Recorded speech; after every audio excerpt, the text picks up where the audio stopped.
The heart of our missions is that God will be glorified and the others will know the grace of God who has called us. Learn how God is using the lives of people like you and like me to expand His kingdom. This is Between Brothers. Yes, just get it comfortable in front of you somewhere. This way? Hopefully not up in front of your face. Hopefully down here a little bit. Yeah. Here? Mm-hmm. It's okay? Yeah, I think that's good. Here, you go ahead and talk and we'll see if it's loud enough. Mm-hmm. Go ahead and... Hello. Here we are. And Perfect. Between Brothers podcast. Perfect. All right. Nice. Okay, this is our timer. Now, we have less time today because we have lunchtime coming up. Oh, yeah. Yeah. So, how about we just give ourselves 40 minutes? Do we have 40 minutes, basically? I do have, yeah. All right, let's give ourselves 40 minutes. All right. There we go. We used to have a nice little sand clock on the table. Mm-hmm. I don't know if you heard what happened to that. No. Well, we had these wood panels in here. Yeah. And one of them fell and smashed. Really? Oh, no way. So, at least that's what they tell me. I wasn't here. It was yours. It was from the department. Yeah. Okay. So, thank you for being here. Thank you for right. inviting me. So, let's see here. Where should we start? We should start with your name. What's your name and where are you from? Well, I have 4 names, you know. That's good. Latin American people usually have 3 or 4 names. So my first name is Victor. Victor. Yeah. Which is not what we call you here. No. Well. Does anyone call you Victor? Yeah. People in, for example, those that are in charge of financial, those kind of people, yes, they do call me Victor. But then the rest of the school call me Vladimir. Vladimir. There we go. Middle name. Or Vladi. Or Vladi, yeah. Some of them call me Vlad. Vlad. Yeah. Okay. So those are your first 2 names? Yeah. And then my last names are Kalabujov. Kalabujov. Yeah. There's a Russian name. Okay. Yeah. Okay. And second last name is Arrambide. Arrambide. Mm-hmm. Is that a Spanish? It's a Spanish name. Arrambide. Yeah. All right. It's a Spanish name. Okay. So who came from Russia? My grandparents. Oh, My grandparents, after the Second World War, they migrated from Russia to Uruguay. Uruguay. How do you say that in English? Uruguay? I don't think... I didn't know that Uruguay existed until I came here. So I don't think we do say it. But if we say Paraguay, Uruguay, something like that. We don't say Uruguay. No, that is very we say Spanish, Uruguay. Yeah, something like that. Okay. But no, Paraguay and Uruguay, I did not know anything about them until coming here. We are a very small country. Okay. We're just 7 million people. Sorry. Okay. 3.5. Yeah. 3.5 million. 3.5 million people, just that. So enough for one really big city somewhere. The capital city is just 1.5 million people. Okay. And the rest of the cities, 50,000, 60, 70,000 maybe. Okay. No more than that. Okay. We could get into Uruguay. That would be super interesting. But we want to know more about you. Yeah. So, okay, before we go further, we have your name and where you're from. Victor, Vladimir, Russian name and Spanish name. Kalabujov Arrambide. Okay. Kalabujov. Kalabujov. And Arrambide. All right. And then we know that you're from Uruguay. But you're also drinking something that most people watching this podcast may not know what it is. So, and they may have questions about this. Let me have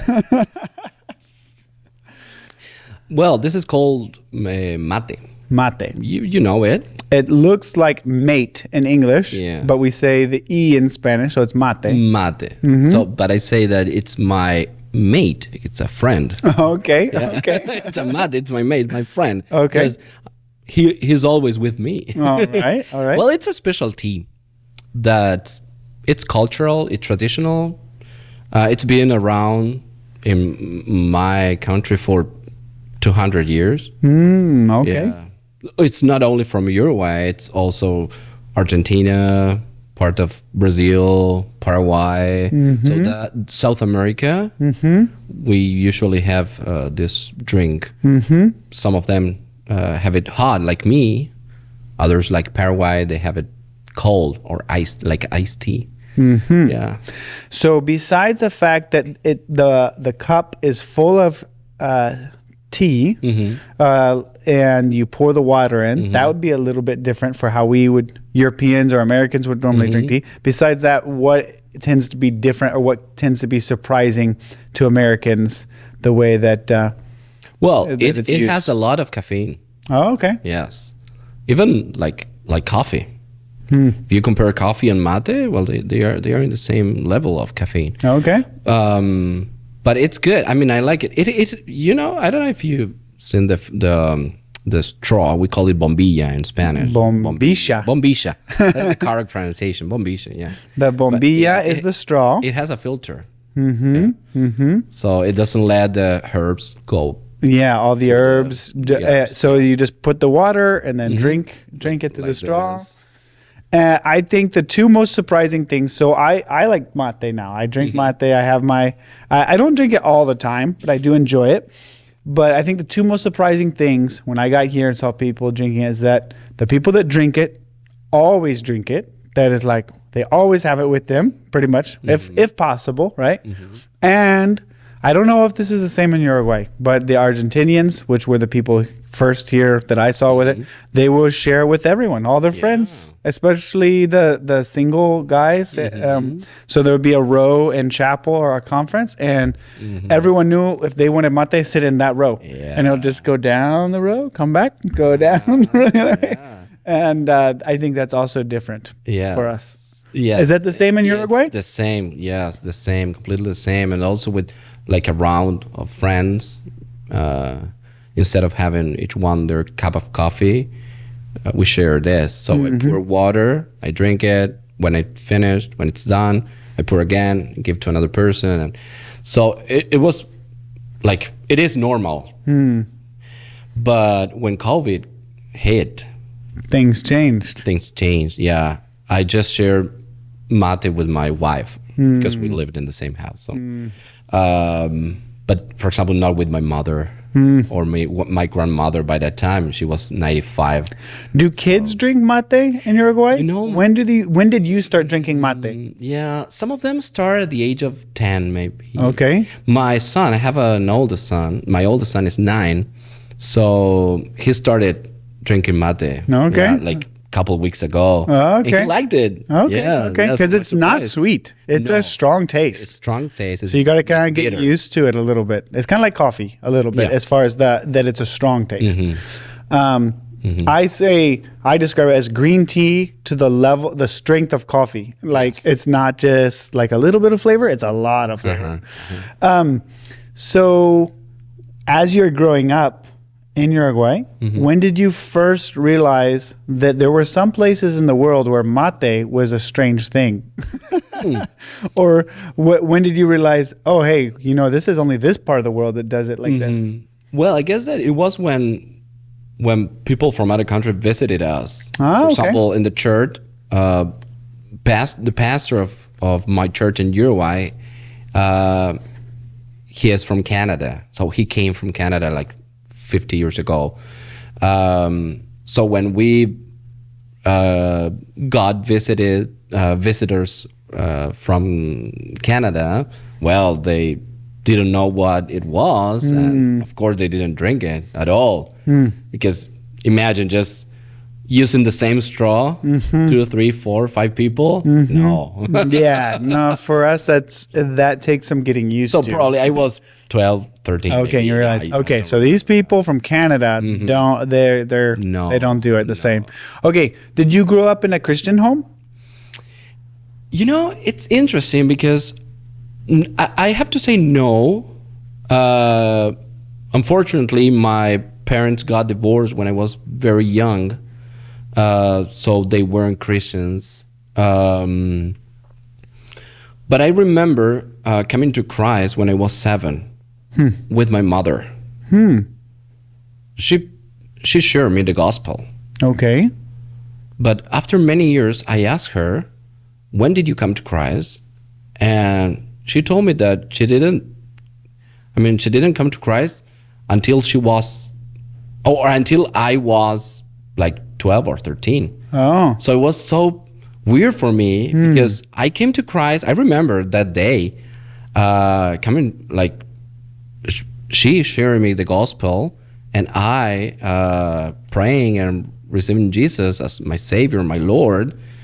But then I find out that she wasn't a Christian by that time. So it's so interesting, you know? Yeah. So let's see. Oh, I don't even have my pen on me. And I don't have one here. Okay, that's all right. I want to remember to take a picture at the end. I always am forgetting that. But also, tell me a little bit more about your story now. Like, okay, so you came to know the Lord when you were 7. Did your family go to church? Yes. Okay. But then, so you came to see that they were not trusting in the Lord just because of what happened and stuff, or what? Well, I mean, when I was 7, I was sure that my mother trusted the Lord because she shared about Jesus to me when I was 7. Then she stopped going to church. She stopped going to church. But this pastor that I already mentioned from Canada, okay, he used to pick me up every Sunday morning to go to Sunday school, kids Sunday school. Even when your mom didn't go? Even, yeah. Oh, okay. She let me go with him and his wife and other kids. That we can talk about Sunday school in Uruguay. It's completely different than here. Yes. Okay. So I used to go with them to Sunday school every morning from 10 to 12:30, and I grew up in that background, in, like, would say, in the church. Now, how old were you when your parents got divorced? Was it before you were 7 or after? Before. Okay. Yeah. Okay. But I never grew up with my father. Okay. Yeah. Okay. But then it was. So your mom stopped going to church. Later, she did come to know the Lord. Yes. But that's who the Lord used to share the gospel with you. And then a pastor missionary from Canada took you to church every Sunday. Every Sunday morning. Okay. Yes. Okay. So what's the difference between the Uruguayan Sunday school and American Sunday school? Sunday school in America, or at least in my country, or in others as well, we have a special Sunday school for kids and teenagers. In Uruguay? Uruguay. Or in Uruguay? In Uruguay, in my church. But there's a special Sunday school for kids. In Argentina as well. Yeah. Paraguay. Okay. So it's just for kids. So parents let the kids go. It's like Awana here. Yeah. Something like that. But every Sunday morning or Saturday sometimes. I think we have kids Sunday school in a lot of churches here, especially if they're get a little bit bigger than like a very small church. There's normally a kids Sunday school. I think the difference is that in our culture it is a lot more rare to let someone else take your kids. That besides public school and people that you know very well, like as family friends, we tend to not do that very much. So that might be a difference. But also most of the kids that go to Sunday school here are Christians' children. Instead of just everyone from the neighborhood. For example, my wife, her family is not Christian at all. Maybe her mother, we are not sure about that yet. She said she is, but we are not sure. But she didn't grow up. My wife didn't grow up in a Christian family. But she used to go to church every Sunday morning. And her sisters and cousins and all kids that were in the neighborhood. So we used to be 120 kids. And just maybe 20% of those kids came from Christian families. Wow. That's a pretty cool ministry. I know in some places, probably more in years past, there were ministries like that here. But maybe still in some places, in some towns, or there are ministries like that. Small towns. Here we tend, people will call it the bus ministry because the church will have a bus and go and get all the kids and take them to church, or something like that. Yes. So, okay, I want to hear more about your life story. So you came to know the Lord very young. So, and then growing, maybe you could share with us what your teenage years were like when you met your wife. Maybe you can share with me how you speak English so well. You teach Spanish now here to our language students. In Uruguay, were you a teacher? Yeah, an English teacher. An English teacher. So that's pretty cool. Now you went from teaching English to teaching Spanish. Okay, because our time is limited, before we get into the rest of your life, growing up in Uruguay, in that culture, compared to what you see here in the United States, which mainly you've been in the Valley. You've traveled around some, right? Some places. A little bit. Yeah. Because the Valley is a little bit different than the rest of the United States. Tex-Mex. Yeah. But and obviously there's the coast and the Midwest. They're all different, right? But I've heard that Uruguayan culture is pretty secular. Like it's more European in some ways. So like Mexico obviously has a heavy influence from the United States and Canada. But it sounds like Argentina, Uruguay have a bigger influence from Europe than from America. And I was wondering, what have you seen and what can you share with me to help me understand what the culture of Uruguay is like in general, especially like you having grown up there and how that affects people? Well, I grew up, like my teenage was normal, I guess. I grew up in church, like I got baptized when I was 13. Okay. So I started from very young, like serving the Lord in different ministries or getting involved, right, in different ministries. So my friends were teenagers from church. Yeah. Was it a big church? Not that big, normal, like 80 people, 100 people. Okay. Yeah.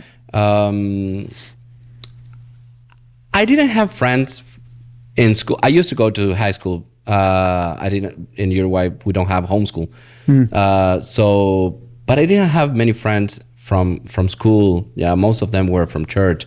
So I grew up in that context. But you're right. It's very secular. If you compare Uruguay you have to compare Uruguay to Spain. Like, I was reading a couple weeks ago maybe, that 51% of the population claim to be not Christian. They say, I don't believe in God. Okay.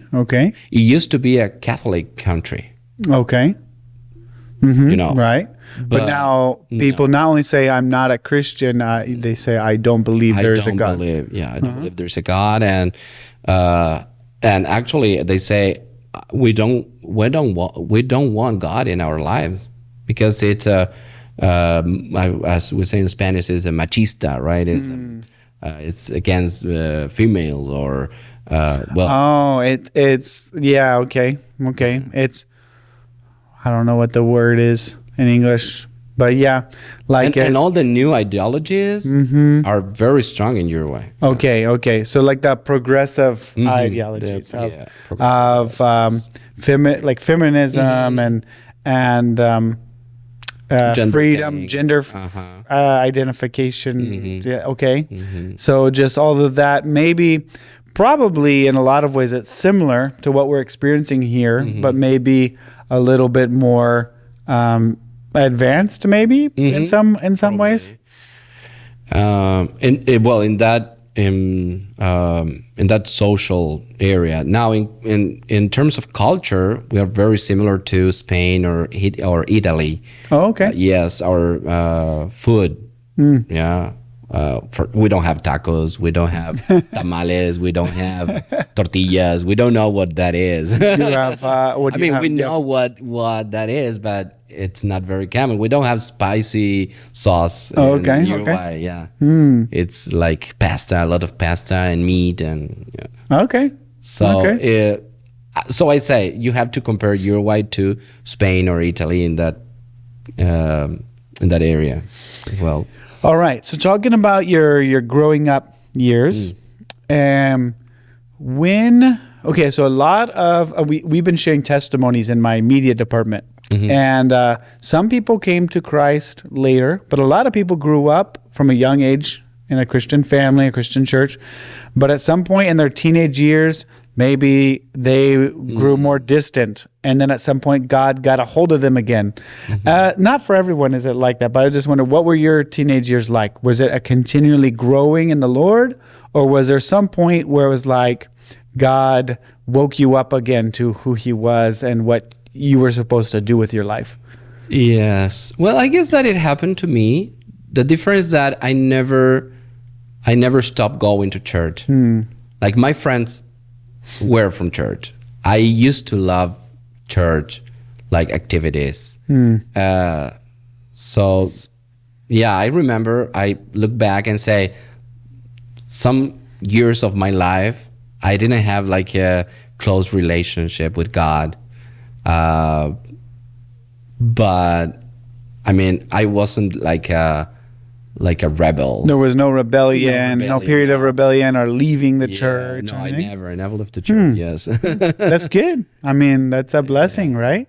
But I had my times, my moment of when I just realized, say, wow, it's been maybe 2 or 3 months that I haven't prayed seriously or read the scriptures like seriously. I was just going to church and going to the activities, having fun, in youth group, and what would you say was the hardest part of your growing up, your teenage years, and what was the hardest part, and what was the best part? And then also exiting high school, did you go immediately into a career, like a studying at a university or something like that? Well, let me think. Hey everyone, Billy Jackson here. This is our podcast, Entre Hermanos, and that means between brothers. We want the brothers and sisters of Christ hearing the stories of what God is doing to prepare future pastors and missionaries for His church. That's what we're trying to do. So if you enjoy the stories, share this podcast with others and have so that they can hear what God is doing around the world. And we hope that to grow and get better in telling these stories, and we hope that you will be able to enjoy them and praise the Lord for what He is doing. About the hardest time, I don't remember going through like a very difficult time in my life. Maybe sometimes people think, oh, you grew up without a father, so you might have had some kind of issues with that. Honestly, I don't remember that, fighting with that, without growing without a father. I was very, how do you say, like contenido, like surrounded by love of other kind of people. Okay. So I don't remember. Who would you say was like a father figure to you in the church? Who were your male role models? Yeah. Well, I guess that my brother, he is 15 years older than me. Oh, yeah. Okay. So when I was 10, he was 25. So he was like my male role model. Model, who you would see, what is a man supposed to be like? But also leaders in church, the pastor himself, and like youth leaders, like Was it the pastor you said that came and got the kids, like for Sunday school? What kind of interaction or relationship do you remember with him?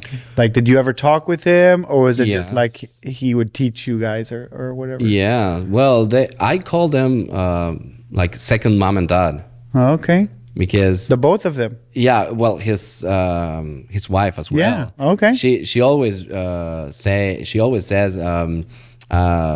I used to change your diapers. She's 70. So they know me since like was a baby.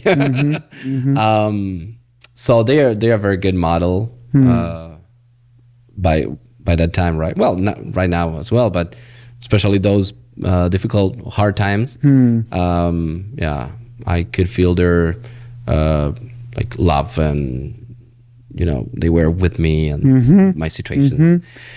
But then the second question. What was the best part? The best part. The best part. You can think about it. As you think about it, what did you do exiting high school? Where did you go in life? Oh, yeah, that was the question. Well, I tried to study more to get into a career, study college, something like that. So I applied for to study to be an English teacher. Okay. Were you already speaking English? Well, I studied. Yes. By that time, I have studied English for, I guess that 7-8 years more or less. In school? No, it's out of a school. private academy. Okay. Yeah, an English school. Yeah, it's not a school. It's just English Institute. Just for English. Just for English. So like after school? After like school. when after school, instead of going and playing soccer or chess or something like that, you went to your English academy. English and music classes. Oh, okay. Yeah. But then I gave up music because I wasn't very good at it. So you had been studying English for a long time. Yeah. Was it a native English speaker, or was it a Uruguayan that was teaching you English? It was an Uruguayan. Okay. She was a very good teacher. Okay. Yeah. Actually, I studied British English. Yeah, for many years. But so I applied to study. I applied to study teaching, English teaching, and I had to take 2 exams, entrance exams. Okay. The English exam and the Spanish exam. Okay. Yeah. You know what? No, I lost in the Spanish? The Spanish exam. Oh no, but why did you have to have a test in Spanish? I guess because I don't know. Oh no! So you passed the English part and failed the Spanish. It was when I was 18. Okay. So 20 years ago. Okay. So they said you lost the exam, so you cannot get into the career. I say, okay, next time. But what am I supposed to do now? I have to like wait 1 more year, because it's not per semester like here. It's per year. Okay. Otherwise. So you had to wait until the next year. So, so I was 18, and my brother, he was a manager of a company, a funeral company. He was a manager. And he told me, well, I have a place for you in my company. Well, in the company that he runs, right? Would you like to come with us, join us, and be part of our team in this funeral home? And it wasn't something that was surprising to me, because he was part of that funeral home for many years, so I was very familiar with that place. And say, sure, why not? Why not? So I started working my 8 hours per day. And a year later, did you get into the program? Because eventually you were teaching English. Yeah, no. I worked there for 8 years. Oh, okay. Yeah. Okay. But during that time, I didn't get into college during those 8 years. Well, never, actually. But I studied like short-term courses, how to teach English. Okay. Because I already had the language. Yeah. But now I needed how to teach it. Use it. Okay. How to teach it. Yeah. But also I had been involved in kids ministry in church. And I was an English Bible teacher. So you were already teaching. Yeah, you were teaching, and you had English. You just had to bring them together. Exactly. So you skipped college. I skipped. You went straight to teaching English, and after 8 years of working. One day, I got a phone call from high school. Okay. Hey, we need a teacher, an English teacher. Are you available? I say, well, I don't have a certificate. No, but you have English. Yes. Yeah, we need that. Okay, sure. Okay. So how many years did you end up teaching English? Well, while I was working in the funeral home day shift, then at night I used to teach English in high school for adults. Oh, for adults. Okay, yeah, okay. Yeah, high school. You have like adults have the opportunity to study high school, to finish high school. Okay. But only night shift. So it was from 7 p.m. to 11, something like that. Oh, wow. So were you married yet? Yes. Okay. but I didn't teach like every day. It was just 2 nights a week, something like that. Okay. So I used to leave the funeral home at 5 and go home, take something like a snack, and then at 7 go to high school. That was just for 2 years. Okay. So after 8 years of working at funeral home, there was a brother Christian in another city, 2 hours drive from my hometown, that he has an English institute. Okay. And he needed a teacher. Okay. And he offered me a full-time job with his institute. And well, of course that I was married 1 year, yes. Okay. 1 year of marriage. So that meant that we had to move town, leave our family, leave the church where we have. Oh, yeah. Now, yeah. I mean, my wife and me, we came from the same church. Okay. So there's another question that I have to answer. Yeah. I know her since she was 5 years old. Wow. Okay. Okay. That's cool. Yeah. So we prayed and we said yes. So after 1 year, let me think. Yeah.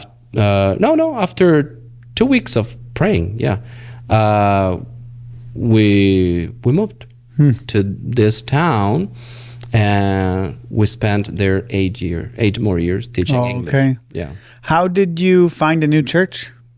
Well, did you just start visiting, or what was that like? No. Since Uruguay is like a small country, all the churches of our denomination, we know each other. Okay. Okay. So in this town, What denomination is it? Brethren. Okay. Yeah. The Brethren. Well, originally In they Spanish, what would you say? Plymouth Brethren. Plymouth Brethren. Yeah. In Spanish, what? Hermanos Libres. Okay. O Asamblea de Hermanos. I've been hearing that Juan Rojas on my team is from the same denomination. What? I'm not familiar with them. What are they like?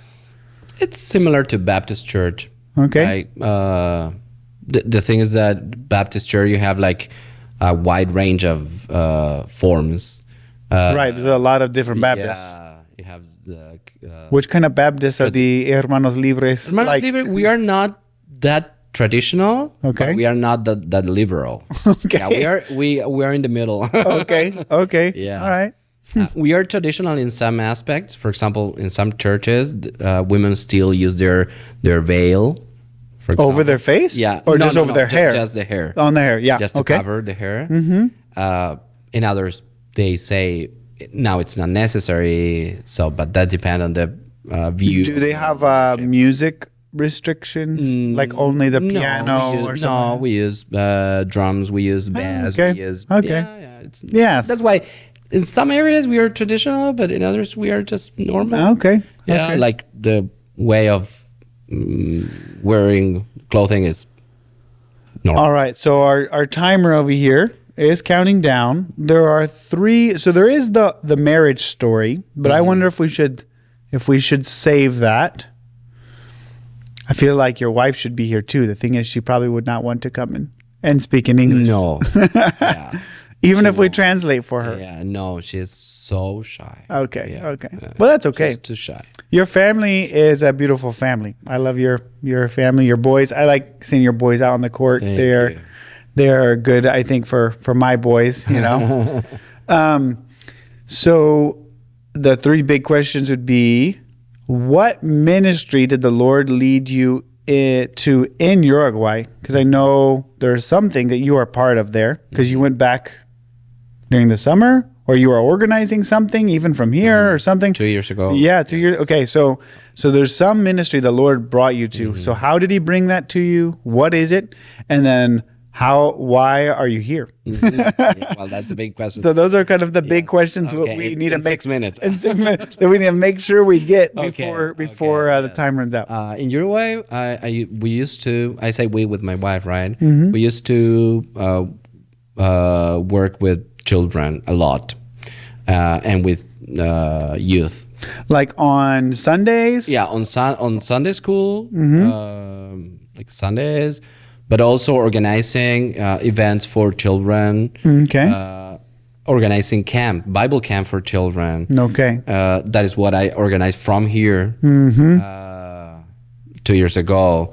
So we used to be like, for many years, directors of Bible camps, kids Bible camp, right?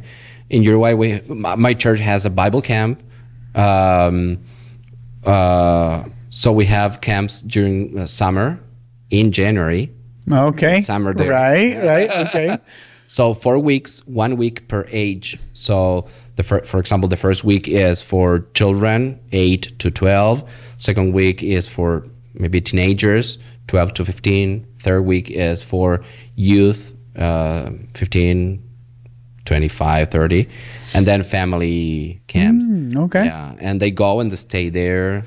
Well, it's not that a camp that you take your kid and then you pick them up at the end of the day. No, they stay in the camp for a week or 5 days. So we used to organize that. And we used to be part of youth leadership and organizing as well camps and.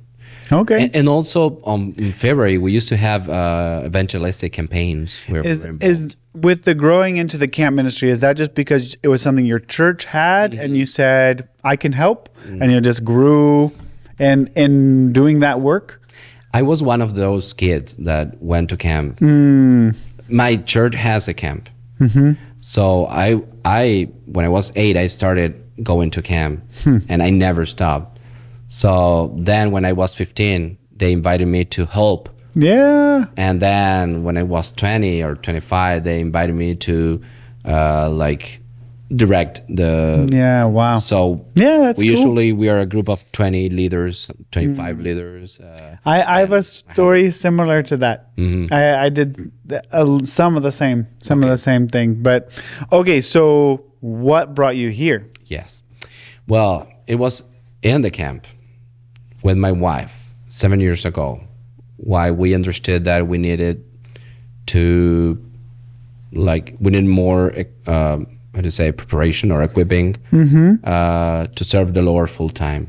Okay. So we decided in a camp after a very good preaching that we needed to prepare more to serve the Lord full time. So we started looking for some places. We didn't know about RGBI. We knew about Word of Life in Argentina, another institute in Brazil, others in Bolivia and Ecuador, but I didn't know about here. So we just started searching and sending emails, asking for information. But we remember that we had a friend here studying. You remember him, Josue Cot. Ah, okay. Wait. Okay. So this is 7 years ago you made the decision. 7 years ago. When did you start looking? The same time? The same time. Yeah. 7 years ago is when I first came here. I've been Okay. here 7 years now. Interesting. All right, Okay. good. So, and Jose Cot was here. Yeah. Now, how do you know Jose Cot? Because he is not from Well, Uruguay. He's no, from but Argentina. He lives in the border Ah. of Uruguay, and when he was a very young boy with his sister, he used to come every summer to our camps. Okay. So he's younger than me. I guess that he's 30. So I used to be his leader as well. Oh, okay. But then he grew up, of course, Yeah, and he came he's here. the one that taught me about mate. Yeah. You know? Uh-huh. So- and he spent I guess a winter in my city in St. Louis. Oh, He really? visited with my family and stuff. Oh, good. So you remembered him at some point that he was studying here. He was studying in a place in United States. Did you call him? And I sent a message, a Facebook message, something like that. Hey, Jose, what's up?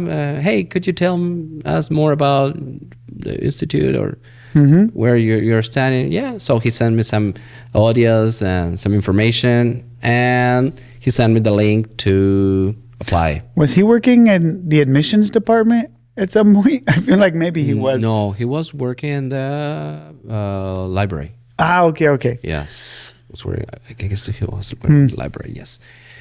So, well, and I asked for more information, and from here they answer like immediately, answering all my questions. But it was not until 2020 that we decided to give one more step in that and Okay. started the application. Okay. Yeah. So, and that's 4 years ago now. So it's 3 years of looking and deciding, praying, and then you decide to apply. Yes. Okay. Because we said, okay, if we want that the Lord answer us, we have to give one more step and see what the Lord says about that. So we started the application, and it was January 2020. But then That's right before pandemic, right? March 2020, COVID came, and we stopped the application. Okay. So it was not until November that we started again. Okay. Oh, we continued, right? And so we started raising our support, and then the visa. Was studying papers. online ever an option in your head, or no? That wasn't something you wanted. I wanted, but it was hard because it was working 8 hours, teaching English, but also I had some ministry in church, so it was a busy life. So maybe I could study one class, one subject, but so I said, if I want to study, like I want to do it like all of it, full time. It's full time. So, what ministry do you think it is the Lord is calling you to? So, we're technically out of time. We'll wrap up. But what? So, the Lord put on you and your wife's heart to prepare for full time ministry. To prepare, what in your heart and your mind would that look like?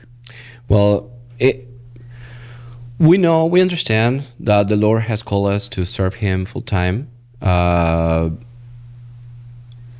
Just helping or mobilizing the church, and especially with Hispanic people.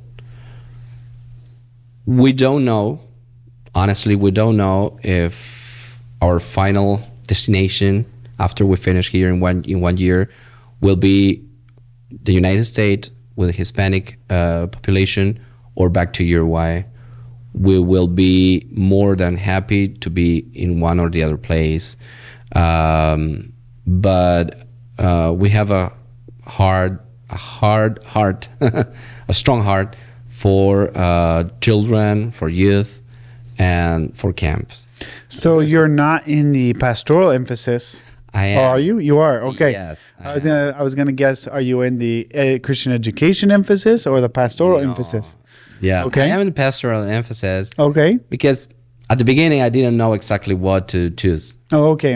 So But somebody you're- suggested me to take it pastoral. But you don't feel called necessarily to be a pastor. No. Okay. No. But more for Christian ministry. For Christian ministries, yes.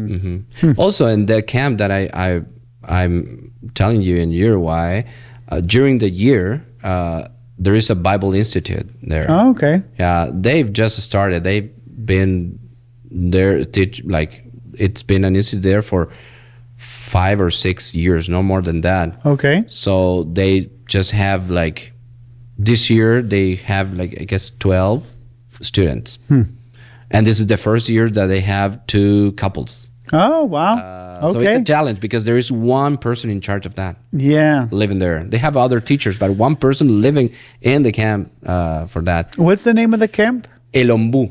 El Ombu. What does that mean? El Ombu is a tree. Okay. Yeah. Well, it's a plant actually, but it looks like a tree because it's a very big tree. Okay. And at the entrance of the place, you can see that big tree. So they call it El Ombu. And there's a story of it. They're like Camp podcast. El Ombu. Camp El Ombu. Yeah. El Ombu. Yeah. All right. Bible camp. All right. Yeah. So you have one more year now? Mm-hmm. Okay. All right. Well, there's a lot more. Oh, yeah. There's a lot more we could tell and questions and all that, but I think this has been good. Thank you for sharing a small part of what God has done in your life, and how you ended up here. Mm-hmm. We'll see. We'll see what happens in the next few years. Normally we start in prayer, and we were kind of jumping right in, and I didn't. Mm-hmm. It's okay. Let's close in prayer. Sure. All right. Go ahead. Lord, thank you for my brother Vladimir. Thank you for his family. Thank you for how you have saved him and now have called him together with his wife and his family to your work. And thank you for even the blessing he has been to many students, and also to the Spanish language students here. You have used him not just in him being prepared, but in helping to prepare others and to bless others in this place. I pray that you would continue to sustain and provide for his family and lead them and guide them to where you would have them to be working as part of your church. And thank you that we got to hear a small part of his story today. I pray this in Christ's name. Amen. Amen.